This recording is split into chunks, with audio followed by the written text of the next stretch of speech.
ఒకవేళ వీళ్ళతో కుమ్మక్కైపోయి సరే ఈ కేసును మనము పెద్దగా దానికి కేసులో దమ్ము లేకుండా చేస్తే మాత్రం వీళ్ళిద్దరు కలిసిపోయినట్టు మనం అర్థం చేసుకోవాలా. సరే అది కూడా అయిపోయింది అనుకుందాం.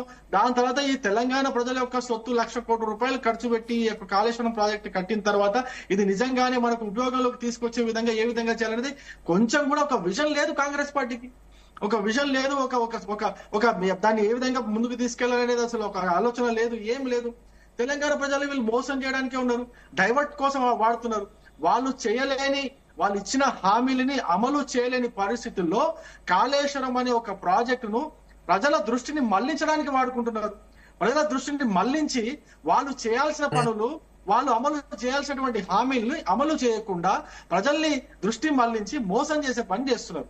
నేను ఒకటే విషయం అడుగుతా ఉన్నా, నిజంగా మీకు చిత్తశుద్ధి ఉంటే, నిజంగానే మీకు ఈ కాళేశ్వరాన్ని ఉపయోగంలోకి తీసుకొచ్చి లాభదాయకమైన ప్రాజెక్టుగా మార్పులు చేయాలనుకుంటే మీ దగ్గర ఉన్న విధానం ఏంటి? ఎటువంటి విధానాన్ని అవలంబించబోతున్నారు? సంవత్సరంన్నరైంది మీరు ప్రభుత్వంలోకి వచ్చి, మీరే చెప్పిన విషయాలు ఇవన్నీ కూడా. కాళేశ్వరంలో అవినీతి జరిగింది, అవినీతి జరిగిన తర్వాత దాన్ని బయటకు తీస్తాం, బయటకు తీసిన తర్వాత మరి కాళేశ్వరాన్ని కూల్చేస్తారా?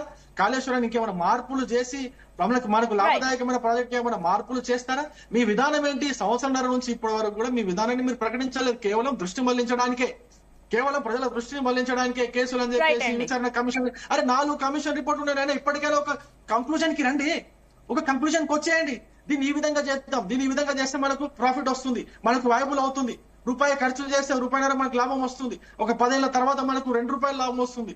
ఈ విధంగా ఏమైనా ఒక రిపోర్ట్ ఒకటి ఏమైనా తయారు చేయండి.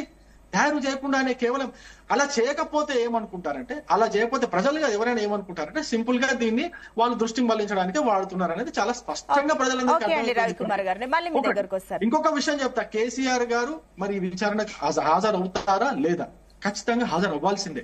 ఒకవేళ కేసీఆర్ గారు అంటే, ఎందుకంటే రికార్డు ప్రాజెక్ట్ ఇది, కేవలం 3 సంవత్సరాల కాలంలో నిర్మాణం కంప్లీట్ చేసి దాదాపు 90% అంటే 80% 90% ఇంకొక 47,000 కోట్ల రూపాయలు ఖర్చు చేస్తే గానీ 100% కాళేశ్వరం ప్రాజెక్ట్ పూర్తవ్వండి. ఇంకా 45,000 కోట్ల రూపాయలు ఖర్చు చేయాలి, అప్పుడే గానీ ఈ కాళేశ్వరం ప్రాజెక్టు పూర్తిగా కంప్లీట్ అవ్వదు.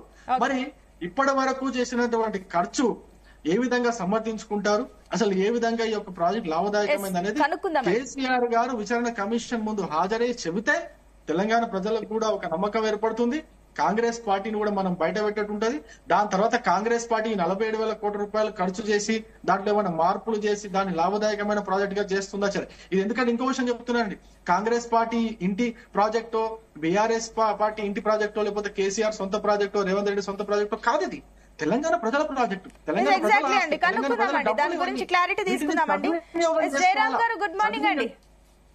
వెరీ గుడ్ మార్నింగ్ అండి. ఎస్ జయరాం గారు, ఏం చెప్తారు? ఇప్పుడు విచారణకు కేసీఆర్ సిద్ధంగా ఉన్నట్లు తెలుస్తుంది, అండ్ ఏం చెప్తారు దీని గురించి? ఇప్పుడు మరి ఇందాక రవికుమార్ గారు చెప్పినట్లుగా ఈ విచారణ విషయంలో కాంగ్రెస్ డిలే చేస్తుందా? ఏమైనా ఎలక్షన్స్, స్థానిక సంస్థల ఎలక్షన్స్ ని ముందు పెట్టుకుని దీన్ని ఒక స్ట్రాటజీగా వాడుకుంటుందా, లేదంటే ఇది నిజంగా న్యాయపరంగా ముందుకు వెళ్తుంది అనుకుంటున్నారా? ఏమంటారు?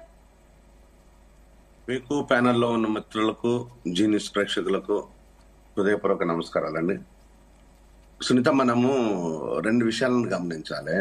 ఈ 2 విషయాలు, ఒకటి వచ్చేసేమో రాజకీయాలు, ఇంకొకటి వచ్చేసేమో ప్రభుత్వం చేయాల్సిన పనులు. అంటే రాజకీయాలు అనేది రాజకీయ పార్టీలు మాట్లాడుతూ ఉంటాయి, ప్రతిపక్ష పార్టీలు మాట్లాడుతుంటాయి, రాజకీయాలు చేస్తుంటాయి. ఇది సర్వసాధారణం. సో దీన్ని మనం ఎవరు ఆపలేము, ఆపకూడదు కూడా. ఎందుకంటే డెఫినెట్ గా ఇది రాజకీయాలు కాబట్టి రాజకీయం చేయాల్సిందే. కానీ ప్రభుత్వాలు కూడా రాజకీయాలు మాట్లాడి రాజకీయాలు చేస్తూ ఉంటే ఇది రాజకీయ లబ్ధి కోసం మాత్రమే తప్పితే ఇక్కడ శిక్షలు ఉండవు, విచారణ ఉండదు. ప్రాపర్ విచారణ లేదు, సరైన శిక్షలు ఉండవు. ఈ సరి అయిన విచారణ శిక్షలు లేనివి ఎంతకాలం గడుస్తుంది అంటే, ఈ పబ్బం ఎంత అంటే ఎలక్షన్ల వరకు కావచ్చు, లేదు అనుకుంటే ఇమేజ్ కోసము, లేకపోతే విషయాలను పక్కదో పట్టించడం కోసము, లేదంటే ఎదుటి వ్యక్తి మీద నువ్వు దొంగ దొంగ దొంగ అని చూపించడం కోసం పనికొస్తుంది. ఇది పనికొస్తే జనాలు నమ్ముతారా అంటే, నమ్మే వాళ్ళు నమ్ముతారు, నమ్మని వాళ్ళు నమ్మరు. సో చూద్దాం ఎట్లా జరగని అనుకోవడం, పనిచేయటం. అంటే ఇది మాత్రమేనా?